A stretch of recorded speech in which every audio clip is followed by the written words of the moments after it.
Hey, it's Rachel, and I want to thank those of you who are following along with Michelle's story that I sent out in emails earlier this week.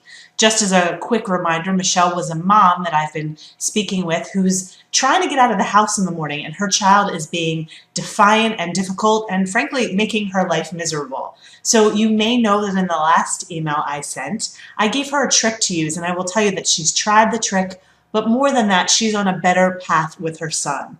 So I just want to unpack the trick that I taught her a little bit for those of you who might be trying to get your kids to do things as you're rushing out of the house. The first thing I told Michelle was why her son was being so difficult when she was stressed and trying to get him out of the house. And that's because kids actually sense our stress. And when we are stressed, they feel stressed and they feel out of control. And often their attempt to get control is to be defiant or difficult. So I gave Michelle the action step of giving her son a task to do. And I said it would be even better if that task could be engaging or stimulating. And that's because when you're trying to get out of the house, giving kids a task can give them something to focus on, so that helps them feel a little bit more in control. And also because kids are wired for stimulation and novelty, if you give them an engaging task, they're likely to jump on it. So that task helped Michelle in the moment, but I have to tell you, just like I told her, that it's actually not a long-term solution. Unfortunately, trying to parent in the moment when you are flooded with emotion, when your child is flooded with emotion, is sort of a trap that a lot of parents fall into. And it's like, I mean, you know this, I don't have to tell you, you're probably living this. When you try to repeatedly get rid of behaviors over and over as they're happening, it's like you're stuck in this cycle. It's almost like you're jumping waves in the ocean and wave after wave keeps coming. You think you've conquered one and then the next wave keeps coming. And that's the way negative behavior is going to be if you try to parent so much in the moment. And that's why I teach parents, including what I'm teaching Michelle, to parent what I call proactively.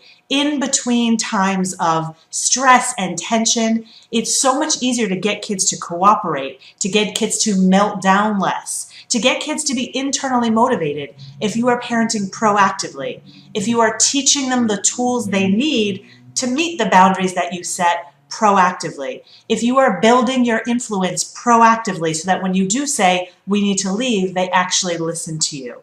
So a lot of the work that I do with parents is to say, stop parenting so much in the moment and start parenting proactively. Now, I have a parenting academy that many of you may have heard me talk about, and that's exactly what I teach parents. First, when they come in, I start to teach them those in-the-moment tricks, which are really like Band-Aids, and then teach them how to get their kids to do what they're supposed to do because they're internally motivated to do what they're supposed to do. So no more yelling, no more nagging. It's all about being proactive and teaching kids to live in a world where realistically there are rules and boundaries, where moms like Michelle are going to have to get out of the house, where you are going to have to ask them to do things that they don't want to do.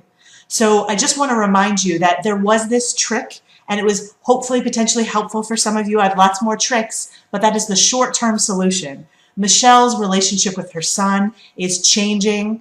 I know that a lot of parents that I've taught how to use these proactive strategies, their kids are more cooperative. They're melting down less. They've even told me that their marriages are better. They're fighting less with their spouses because their kids are actually doing what they're supposed to, because they've taught their kids the tools they need to be successful. So I hope that gives you a little bit of food for thought. If anyone has any questions, always feel free to reach out to me at rachel@rachelbailey.com. I'll see you next time.